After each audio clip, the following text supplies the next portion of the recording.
Today, we're going to be looking at both the short-term and long-term implications of the S&P 500's recent price action.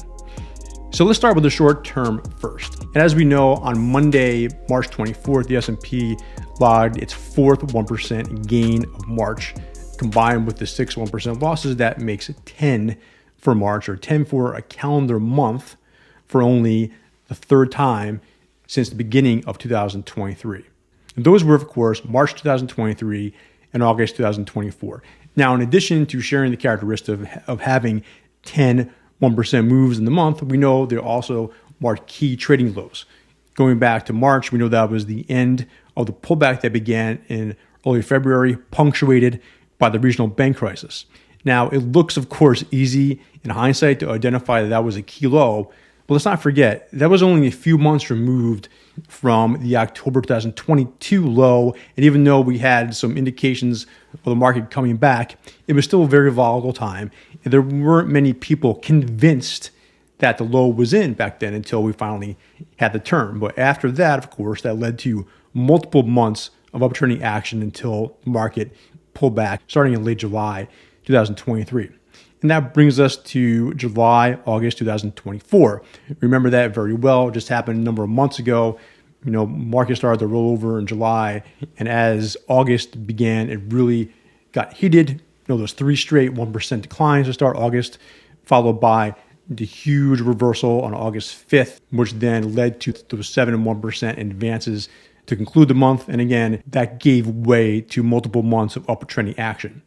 So if we look at the current period, again, very sharp 10% sell-off in just over 3 weeks. It looks very similar to those other periods. So in terms of what those past periods led to, trading lows and very quick resumption of the uptrend, new highs, so forth and so on, this could be somewhat encouraging, right? And here it is going back 2023, and we can tell from this angle that basically in 2023 and 24, there was only 1 month per year that had at least 10 1% moves. And so that meant, by looking at nothing else, those probably were good years. Now, we know later in 2023, between August and October, there was an 11% pullback, but that was more stretched out, right? That occurred over 3 months. It really didn't have a capitulation-like feel until the very end. Whereas we can make the case that there were very extreme periods in those prior to, and just, of course, in March, things got accelerated to the downside once more before the turn happened. Now, of course, there's always a caveat, right? And we have to go back no further than 2022 to realize just how different it was.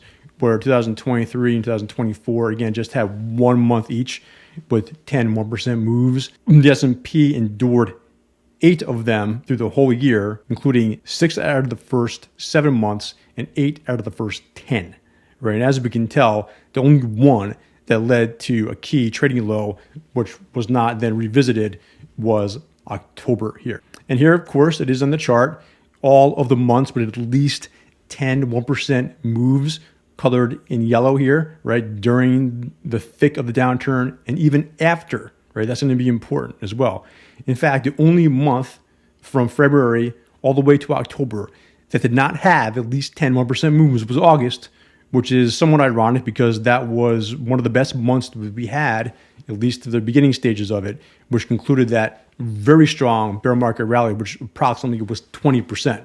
So let's not forget, we had basically a bull market within a bear market back then, which tells us, again, how severe and how intoxicating bear market rallies can be. And so I want to take a closer look now at the period from 2022 to the first quarter of 2023. So again, here is 2022 compared to 2023.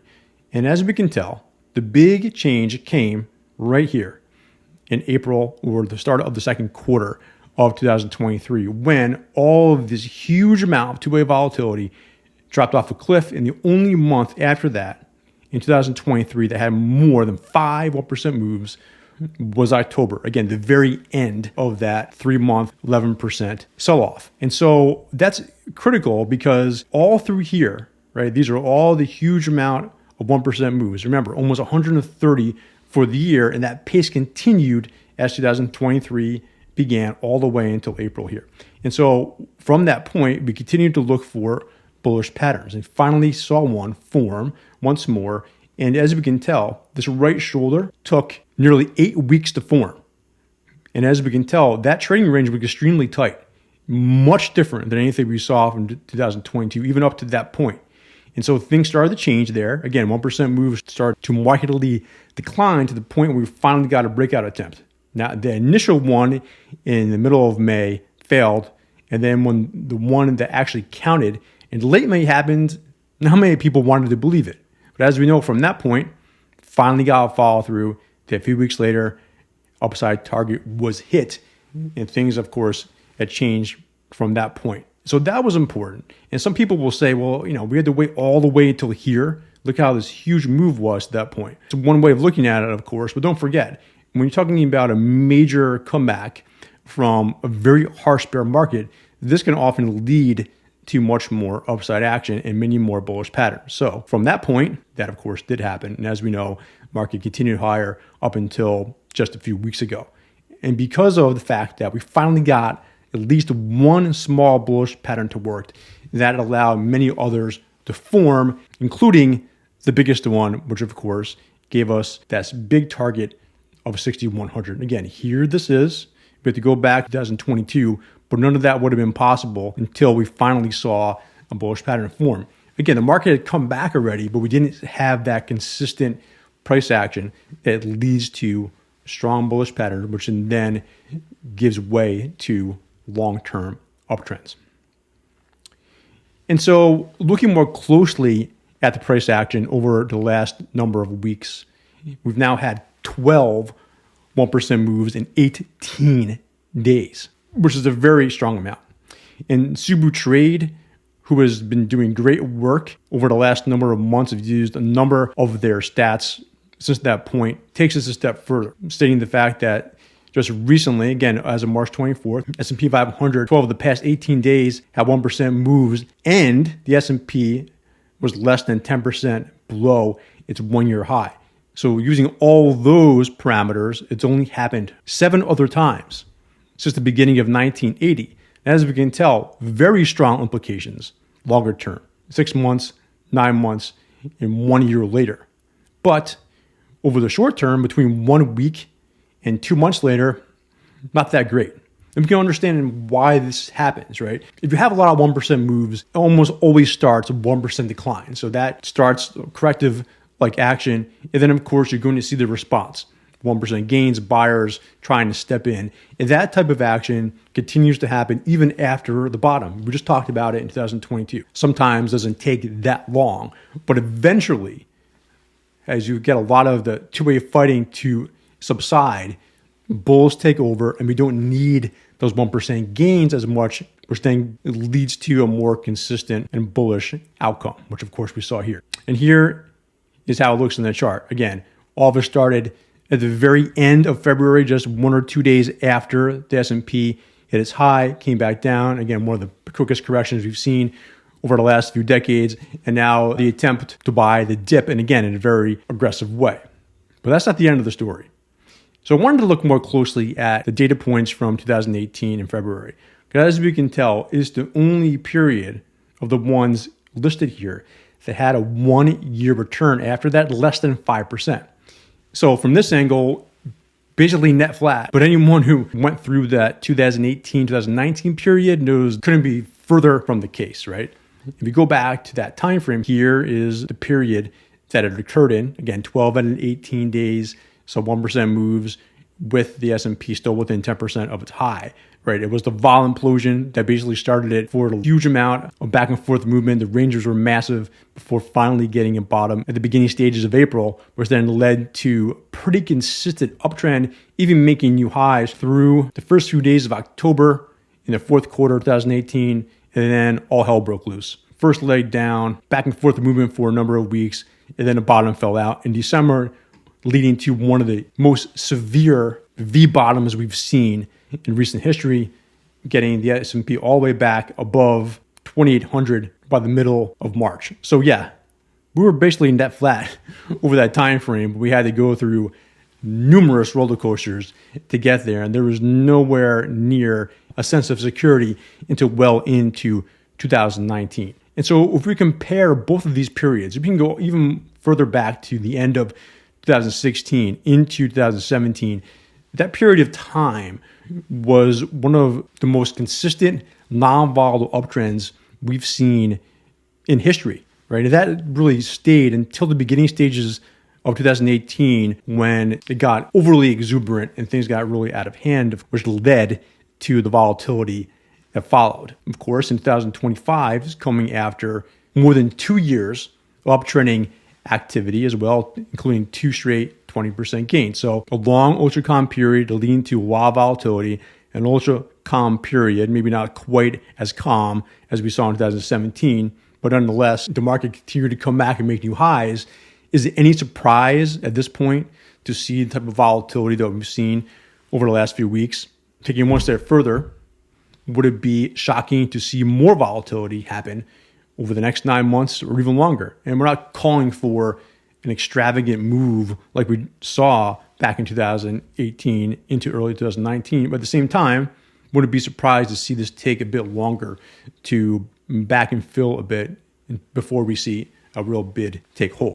And so turning to the 200-day moving average, which of course now is back in the picture, the S&P finally closing back above it on March 24th, just by a little bit. And so, of course, we're going to go back to the last time that occurred where the S&P undercut the 200-day line in October 2023.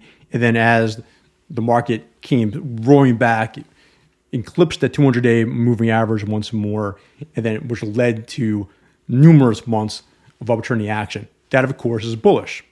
But again, 2022 staring right at us. And as we know, when the market first went underneath or sliced through the 200-day moving average, very strong snapback over the next 2 or 3 weeks, got back above it. That failed.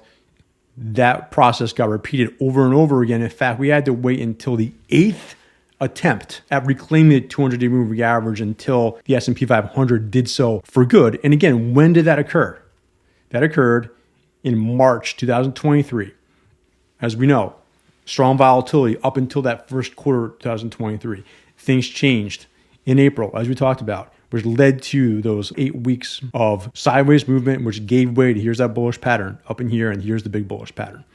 Okay, so I'm not saying this is going to happen again, but just suggesting that we're going to reclaim the 200-day moving average immediately and going back to new highs. Yes, that could happen, but let's consider what just occurred over the last 3 weeks. It may not be completely wiped out right away. So in terms of retracements, looking at the 2-hour chart here, measuring from the top to the bottom, the S&P as of the close on March 24th got back to right around the 38.2 retracement of that zone. So good bounce, but anything that fails at a 38.2 zone like that is just considered a dead cat bounce.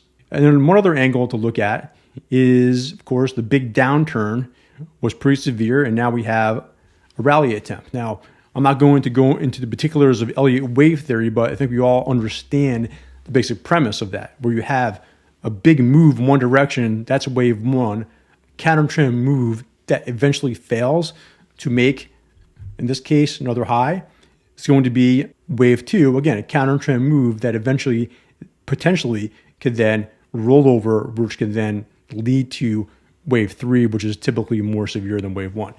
Few steps ahead, but let's keep this in the back of our minds, considering what we just reviewed in terms of what that volatility looked like numerous times in 2018. And so, again, we're looking at patterns for some guidance first. And we've been through now 3 different iterations of this potential bullish pattern. Looking at it again from here, failed, saw breakout again, fail last week. And now finally, after getting that gap up on Monday, S&P is trying to hold above it. And if it can, then we'll have an upside target near 59.10, right? And so that'll be one of the first steps. Talked about this already, how small bullish patterns can eventually lead to bigger foundations going forward. Now, if that fails, this could be potentially considered a bearish flag pattern, right?